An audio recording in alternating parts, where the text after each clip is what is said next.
Hello, Daily Dig family. It is Sunday, and I'm going to start doing a Sunday video just recapping what was done the week before on the videos, answering some questions, and also bringing out some of the comments. I am on 3 different channels, and so I reach different people on each channel. And if you're not on those, you might not be seeing the questions or the comments, but something that might be helpful.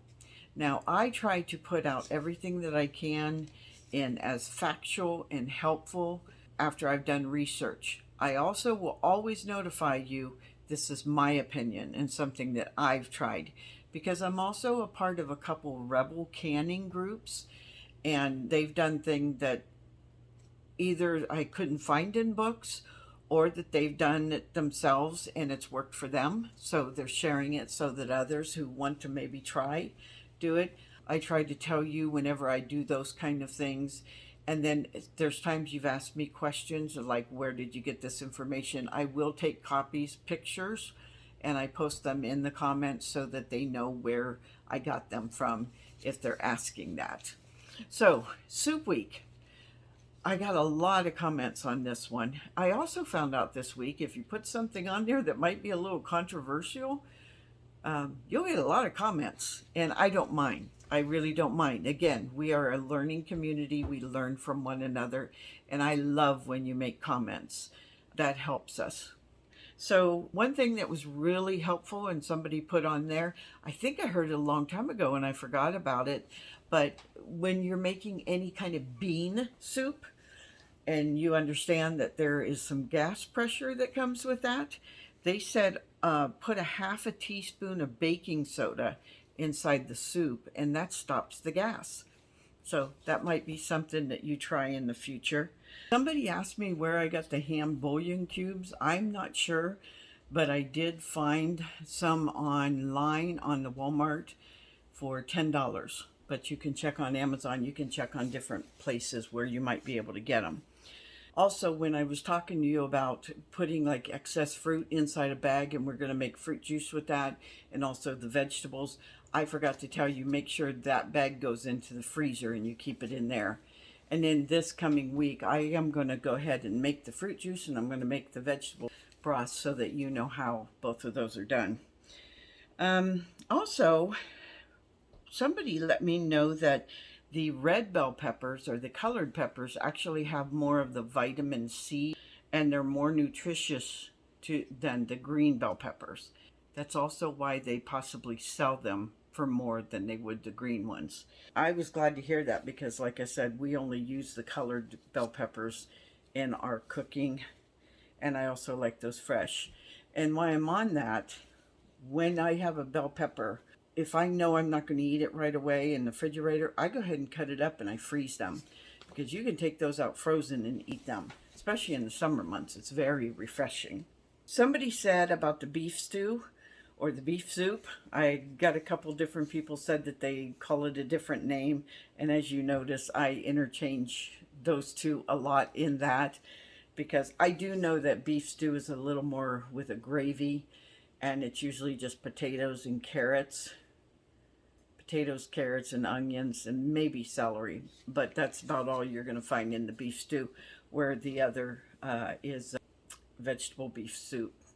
So somebody talked about putting Spanish rice in their stew when they eat it. So you might try that. They also put it on their chicken soup.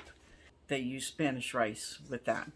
So my daughter did tell me she ended up putting rice in the vegetable beef soup. She just really likes that. They've liked that all along. And then somebody said that you could also use rutabaga in the soups. Something that you might want to try, rutabaga. Also on the ham, the bean and ham, the best time to make those type of soups is like after Easter or after Christmas, because you're going to get a bone-in ham usually, and you have that bone with a little meat around it. Those ones, if you're not going to make your soup right away, put those in a bag and put them in your freezer. And then when you do make the soup, you put the ham bone in there, and it will pull all those little chunky pieces off the side as it cooks, and it'll give the flavor to the soup. So just something that you might want to think of. And then someone also said that in the chicken noodle soup, they put cream of chicken soup in it, the cans of cream of chicken. Now, in one of my videos, I showed you how you can make your own cream of soups. And I might be doing that again very shortly because that was a part of a video that we did. Again, I am trying to get everything away from buying canned goods in a grocery store and that we make them ourselves. The things that people have given suggestions on, the controversial one was just my little tip in the morning about water your plants in the morning, not in nighttime. Now, I water mine at night, I water mine in the morning. It really depends on which time of day that I got out there.